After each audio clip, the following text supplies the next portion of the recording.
ज्योतिष का विद्यार्थी होने के नाते मेरे मन में स्वाभाविक रूप से अनेक प्रश्न उत्पन्न होते हैं। क्या प्रत्येक व्यक्ति एक कुशल ज्योतिषी बन सकता है या इसके लिए कुछ विशेष जन्मजात गुणों की आवश्यकता होती है? क्या केवल शास्त्रीय ज्ञान पर्याप्त है अथवा अंतर्ज्ञान, भाग्य, धैर्य, नैतिकता और आध्यात्मिक प्रवृत्ति भी उतनी ही महत्वपूर्ण भूमिका निभाते हैं?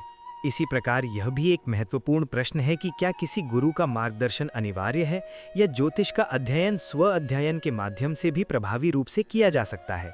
साथ ही कौन से ग्रह योग ऐसे होते हैं जो किसी व्यक्ति में एक सफल और गहन ज्योतिषी बनने की संभावना को दर्शाते हैं? अध्ययन के दौरान इस प्रकार के अनेक प्रश्न निरंतर मेरे मन में उठते रहते हैं। इन प्रश्नों की व्यवहारिक समझ प्राप्त करने के उद्देश्य से मेरा मानना है कि सर्वश्रेष्ठ तरीका यह है कि हम प्रसिद्ध और सम्मानित ज्योतिषियों की कुंडलियों का अध्ययन करें।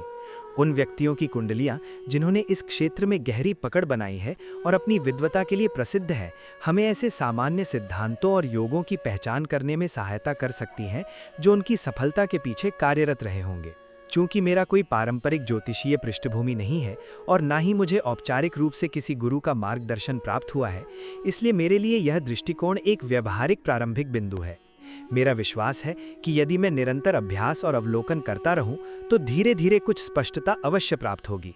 अंततः मैं इस प्रक्रिया को ईश्वर की इच्छा पर छोड़ देता हूँ। यदि मेरे भाग्य में इस विद्या की गहरी समझ प्राप्त करना लिखा है तो वह अवश्य प्राप्त होगी, अन्यथा इस प्रयास में मेरे पास खोने के लिए कुछ भी नहीं है। अतः अधिक चिंतन करने के बजाय ईमानदारी और समर्पण के साथ अध्ययन आरंभ करना ही मुझे उचित प्रतीत होता है।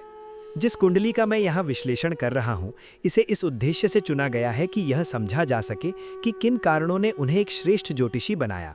यहाँ प्रस्तुत सभी अवलोकन एक विद्यार्थी के रूप में मेरी व्यक्तिगत समझ पर आधारित हैं और इनमें त्रुटि की संभावना से इनकार नहीं किया जा सकता। अतः मैं विनम्रतापूर्वक पाठकों से निवेदन करता हूँ कि वे इन सिद्धांतों को स्वतंत्र रूप से परखें और अन्य कुंडलियों पर लागू करके अपनी समझ को और अधिक परिष्कृत करें। डॉक्टर बेंगलुरु वेंकट रमण, जिन्हें सामान्यतः बीवी रमण के नाम से जाना जाता है, आधुनिक काल की सबसे प्रतिष्ठित वैदिक ज्योतिषियों में से एक थे। उनका जन्म 8 अगस्त 1912 टाइम 1942 को बेंगलुरु, इंडिया में एक विद्वान परिवार में हुआ था, जहां ज्योतिष की परंपरा पहले से ही विद्यमान थी। उनके दादा बी सूर्य नारायण राव भी एक विख्यात ज्योतिषी थे, जिनका प्रभाव रमण जी के जीवन पर गहराई से पड़ा था। बीवी रमण ने वैदिक ज्योतिष को न केवल भारत में बल्कि अंतर्राष्ट्रीय स्तर पर भी लोकप्रिय बनाने में महत्वपूर्ण भूमिका निभाई। उन्होंने अंग्रेजी भाषा में ज्योतिष को प्रस्तुत करके इसे वैश्विक पाठकों तक पहुंचाया, जिससे पश्चिमी देशों में भी भारतीय ज्योतिष के प्रति रुचि बढ़ी। वे प्रसिद्ध पत्रिका दी एस्ट्रोलॉजिकल मैगजीन के संपादक थे, जिसके माध्यम से उन्होंने दशकों तक ज्योतिषीय ज्ञान का प्रसार किया। उनकी प्रमुख पुस्तकों में हाउ टू जज अ हॉरोस्कोप, 300 इंपॉर्टेंट कॉम्बिनेशंस और नोटेबल हॉरोस्कोप्स जैसी कृतियां शामिल हैं, जो आज भी ज्योतिष के विद्यार्थियों के लिए अत्यंत उपयोगी मानी जाती हैं। उनकी शैली का मुख्य आधार शास्त्रीय सिद्धांतों का व्यावहारिक अनुप्रयोग था, जिससे उनकी भविष्यवाणियां सटीक और विश्वसनीय मानी जाती थीं। बीवी रमण का योगदान केवल लेखन तक सीमित नहीं था। उन्होंने Indian council of astrological sciences की स्थापना भी की, जिसका उद्देश्य ज्योतिष को एक संगठित और सम्मानित विद्या के रूप में स्थापित करना था। मैं अपनी मंशा को स्पष्ट रूप से बताना चाहता हूँ। मेरा उद्देश्य दो व्यक्तियों की तुलना करना या ये तय करना नहीं है कि कौन बेहतर है। मैं ये भली भांति समझता हूँ कि जो लोग प्रसिद्ध ज्योतिषी बने हैं, वे अपने आप में असाधारण होते हैं और उनमें कई विशेष गुण, अनुभव और गहरी समझ होती है, जिन्हें केवल कुंडली के आधार पर पूरी तरह मापा या आंका नहीं जा सकता। मैं जो करने का प्रयास कर रहा हूँ वो केवल सीखने के उद्देश्य से है। इसके लिए मैं दो कुंडलियां ले रहा हूँ, एक इस व्यक्ति की और दूसरी एक ऐसे ज्योतिषी की जिनका मैं पहले से अध्ययन कर चुका हूँ और उन्हें साथ में देखकर विश्लेषण कर रहा हूँ। मेरा उद्देश्य ये देखना है कि क्या दोनों कुंडलियों में कुछ समान पैटर्न, ग्रह योग या मूलभूत सिद्धांत दिखाई देते हैं जो किसी व्यक्ति के ज्योतिष की ओर झुकाव या उसमें सफलता से जुड़े हो सकते हैं। इसके साथ साथ मैं दोनों कुंडलियों के अंतर और विशिष्टताओं को भी समझने का प्रयास कर रहा हूँ। चूंकि इस स्तर के व्यक्तियों की कुंडली की समग्र शक्ति का आकलन करना मेरे लिए कठिन है, इसलिए मैं तुलना करने के बजाय केवल पैटर्न और सिद्धांतों को समझने पर ध्यान दे रहा हूँ। ये मेरे लिए एक चुनौती भी है और एक महत्वपूर्ण सीखने की प्रक्रिया भी। यदि मैं कुछ सार्थक समानताएं या उपयोगी संकेत पहचान पाता हूं, तो मैं इसे अपने अध्ययन की दिशा में एक उपलब्धि मानूंगा। आशा है कि इससे मेरी मंशा स्पष्ट हो गई होगी। मेरा उद्देश्य केवल सीखना, समझना और इस विषय में गहराई से अध्ययन करना है, न कि व्यक्तियों की तुलना करना। राशि कुंडली में मूल प्रवृत्ति, बुद्धि और व्यावसायिक दिशा। राशि कुंडली में 11वें भाव के स्वामी का राहु के साथ बार बार संबंध स्पष्ट रूप से यह दर्शाता है कि जातक में असामान्य और गूढ़ ज्ञान के क्षेत्रों को समझने की प्रबल इच्छा होती है। शास्त्रीय ज्योतिष में राहु को गूढ़ सिद्ध्या का प्रमुख कारक माना गया है, और जब इसका संबंध 11वें भाव यानी लाभ और इच्छाओं की पूर्ति से होता है तो यह संकेत देता है कि जातक न केवल ज्योतिष में रुचि विकसित करता है, बल्कि इसके माध्यम से सफलता और प्रतिष्ठा भी प्राप्त करता है। ये शास्त्रीय सिद्धांत राहुर गूढ़ार्थ विज्ञान कारकः से मेल खाता है, जिसका अर्थ है कि राहु रहस्यमयी और गुप्त ज्ञान का कारक है। साथ ही 11वें और 12वें भाव के स्वामियों का आपसी संबंध इस संकेत को और गहरा करता है, क्योंकि 12वां भाव अंतर्ज्ञान, मोक्ष और अदृश्य जगत का प्रतिनिधित्व करता है। जब इन दोनों भावों का आपसी संबंध बनता है तो जातक में यह क्षमता विकसित होती है कि वो अपने अंतर्ज्ञान और आध्यात्मिक अनुभूतियों को व्यावहारिक परिणामों में बदल सके। इस प्रकार ज्योतिष उसके लिए केवल रुचि का विषय नहीं रहता, बल्कि उपलब्धि और सफलता का माध्यम भी बन जाता है। लग्न पर मंगल का प्रभाव तथा उसका बुध और शुक्र के साथ बार बार संबंध ज्योतिषीय विश्लेषण की क्षमता को विशेष रूप से मजबूत करता है। मंगल साहस और गहरी जांच पड़ताल की क्षमता प्रदान करता है, जिससे जातक बिना झिझक कुंडली के गहन विश्लेषण में उतर सकता है। शास्त्रों में कहा गया है, कुजो बलम साहसम च ददाति, अर्थात मंगल बल और साहस देता है। जब मंगल का संबंध बुध से होता है तो ये गणना, तर्क और विश्लेषण की क्षमता को बढ़ाता है, क्योंकि बुध को बुधो बुद्धिकरः कहा गया है, जो बुद्धि और विवेक का दाता है। ये संयोजन तकनीकी ज्योतिष के लिए अत्यंत आवश्यक है, जैसे गणनाएं, योगों का विश्लेषण और घटनाओं का समय निर्धारण। शुक्र का मंगल के साथ संबंध इस योग में एक और महत्वपूर्ण आयाम जोड़ता है, क्योंकि शुक्र भावनाओं, संबंधों और जीवन के व्यावहारिक पक्ष को समझने की क्षमता देता है। इससे जातक की व्याख्या अधिक संवेदनशील, संतुलित और जीवन के निकट हो जाती है, जिससे उसकी भविष्यवाणियां अधिक प्रभावी और प्रासंगिक बनती हैं। राशि कुंडली में शनि की 10वें भाव पर दृष्टि भी एक महत्वपूर्ण संकेत है।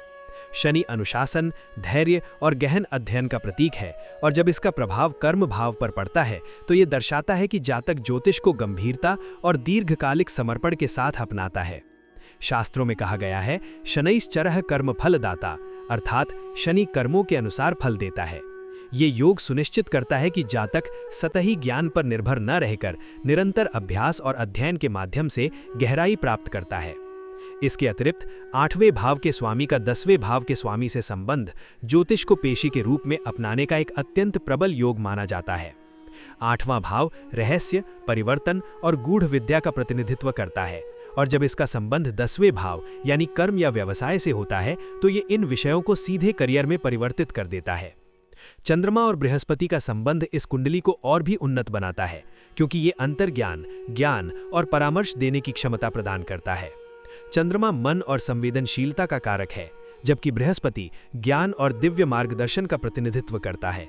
इन दोनों का योग एक स्वाभाविक सलाहकार यानी काउंसलर बनाता है। शास्त्रीय सिद्धांत गुरुश्च चंद्र योगे विद्या बुद्धि प्रबलता के अनुसार ये योग प्रबल बुद्धि और ज्ञान प्रदान करता है। ऐसा जातक न केवल ज्योतिष को गहराई से समझता है, बल्कि दूसरों का मार्गदर्शन करने की क्षमता भी रखता है, जो एक सफल ज्योतिषी के लिए अत्यंत आवश्यक गुण है। ज्ञान और परामर्श क्षमता के माध्यम से धन प्रवाह। होरा कुंडली में 11वें भाव के स्वामी का चंद्रमा के साथ संबंध ये दर्शाता है कि जातक की आय उसके मानसिक कौशल, धारणा शक्ति और परामर्श देने की क्षमता के माध्यम से होती है। चंद्रमा मन और अंतर्ज्ञान का कारक है, इसलिए ये योग संकेत देता है कि जातक ज्योतिष, कंसल्टेशन या मार्गदर्शन से जुड़े कार्यों के माध्यम से धन अर्जित कर सकता है। D2 में 10वें भाव पर शनि का बार बार प्रभाव इस बात को और पुष्ट करता है कि आर्थिक प्रगति स्थिर, अनुशासित और क्रमिक होगी। ये अचानक मिलने वाले लाभों के बजाय निरंतर परिश्रम और पेशेवर समर्पण के माध्यम से धीरे धीरे धन संचय को दर्शाता है। इस कुंडली में बृहस्पति और केतु का संबंध आध्यात्मिक दृष्टि से अत्यंत महत्वपूर्ण है। शास्त्रों में केतु को केतुर्मोक्ष कारकः कहा गया है, अर्थात ये मोक्ष और वैराग्य का कारक है। जब ज्ञान के ग्रह बृहस्पति का संबंध केतु से होता है तो ये गहरी अंतर्ज्ञान शक्ति प्रदान करता है और अक्सर ये संकेत देता है कि जातक को पूर्व जन्मों से ज्ञान का संस्कार प्राप्त है। ये योग प्रायः उन ज्योतिषियों की कुंडलियों में देखा जाता है जिनमें बिना केवल औपचारिक शिक्षा के भी स्वाभाविक समझ और अंतर्दृष्टि होती है। इसके अतिरिक्त बृहस्पति का शनि से संबंध आध्यात्मिक ज्ञान और व्यावहारिक अनुशासन के बीच संतुलन स्थापित करता है। इससे ये सुनिश्चित होता है कि जातक का ज्ञान केवल गूढ़ या सैद्धांतिक न होकर जीवन में उपयोगी और व्यावहारिक भी हो। D3 दृक्काण कुंडली, कौशल विकास, साहस और व्यावहारिक अनुप्रयोग। D3 कुंडली इस बात को दर्शाती है कि ज्ञान को व्यवहार में लाने के लिए कितने प्रयास और साहस की आवश्यकता होती है। यहाँ तीसरे भाव के स्वामी की शनि पर दृष्टि ये संकेत देती है कि जातक अपने कौशल को विकसित करने में अनुशासित और निरंतर प्रयास करता है। तीसरा भाव पहल, परिश्रम और अभ्यास का प्रतिनिधित्व करता है और शनि ये सुनिश्चित करता है कि जातक समय के साथ अपने ज्योतिषीय कौशल को लगातार सुधारता रहे। इस कुंडली में सातवें भाव के स्वामी का राहु के साथ संबंध ये दर्शाता है कि जातक विभिन्न और जटिल पृष्ठभूमि के लोगों के साथ संपर्क में आता है। इससे ज्योतिषी को अलग अलग जीवन परिस्थितियों को समझने का व्यवहारिक अनुभव मिलता है, जो उसकी समझ और दृष्टिकोण को और व्यापक बनाता है। इस चार्ट में छठे भाव पर मंगल का प्रभाव जातक को समस्याओं और संघर्षों का प्रभावी ढंग से सामना करने की क्षमता देता है। छठा भाव चुनौतियों और बाधाओं का प्रतीक है, इसलिए ये योग ज्योतिषी को जटिल कुंडलियों का विश्लेषण करने और कठिन जीवन समस्याओं का समाधान देने में सक्षम बनाता है। D3 में बृहस्पति का राहु और शनि के साथ बार बार संबंध विश्लेषणात्मक और शोध आधारित दृष्टिकोण को और मजबूत करता है। बृहस्पति ज्ञान प्रदान करता है, राहु असामान्य और गहरी अंतर्दृष्टि देता है और शनि संरचना तथा अनुशासन लाता है। ये तीनों मिलकर ज्योतिष के गहन अध्ययन और उसके व्यवहारिक अनुप्रयोग के लिए एक अत्यंत शक्तिशाली संयोजन बनाते हैं। D9 नवांश कुंडली, आंतरिक धर्म, परिपक्वता और आध्यात्मिक समन्वय। नवांश कुंडली जातक की आंतरिक शक्ति और उसके धार्मिक मार्ग के साथ उसके समन्वय को दर्शाती है। यहाँ लग्नेश और तृतीय भाव के स्वामी का संबंध ये संकेत देता है कि जातक अपने प्रयासों के माध्यम से पवित्र और शास्त्रीय ज्ञान को प्राप्त करने की दिशा में अग्रसर होता है। लग्नेश की मंगल और सूर्य पर दृष्टि ऊर्जा, आत्मविश्वास और अधिकार प्रदान करती है, जिससे जातक अपने ज्ञान को स्पष्टता और दृढ़ता के साथ अभिव्यक्त कर पाता है। जब लग्नेश का संबंध 11वें भाव के स्वामी से होता है तो यह दर्शाता है कि जीवन के उद्देश्य की पूर्ति ज्ञान और मार्गदर्शन के माध्यम से प्राप्त लाभों से जुड़ी होती है। नवांश में लग्नेश और दशम भाव के स्वामी का संबंध अत्यंत महत्वपूर्ण होता है, क्योंकि यह जातक के आंतरिक स्वभाव को उसके पेशेवर मार्ग के साथ जोड़ता है। यह संकेत देता है कि ज्योतिष उसके जीवन के उद्देश्य का एक अभिन्न हिस्सा बन जाता है। चतुर्थ और द्वादश भाव के स्वामियों का संबंध गहरी भावनात्मक और आध्यात्मिक प्रवृत्ति को दर्शाता है, जबकि चतुर्थ भाव के स्वामी की दशम भाव पर दृष्टि ये दर्शाती है कि जातक की आंतरिक समझ और मानसिक स्थिरता उसके पेशेवर जीवन को सहारा देती है।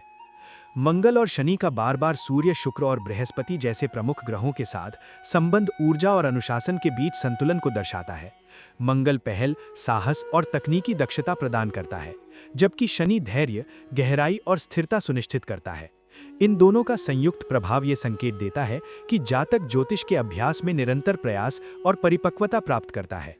शुक्र और शनि का संयोग इस योग को और परिष्कृत करता है, क्योंकि यह संवेदनशीलता और यथार्थवाद का संतुलन स्थापित करता है। इससे जातक न केवल व्यावहारिक बल्कि सहानुभूतिपूर्ण मार्गदर्शन देने में भी सक्षम बनता है, जो एक सफल ज्योतिषी के लिए अत्यंत आवश्यक गुण है। D10 दशमांश कुंडली ये स्पष्ट करती है कि जातक का ज्ञान उसके पेशेवर जीवन में किस प्रकार अभिव्यक्त होता है। यहाँ चतुर्थ भाव के स्वामी की दशम भाव के स्वामी पर दृष्टि ये दर्शाती है कि आंतरिक ज्ञान, शिक्षा और समझ सीधे तौर पर करियर को सहारा देती है।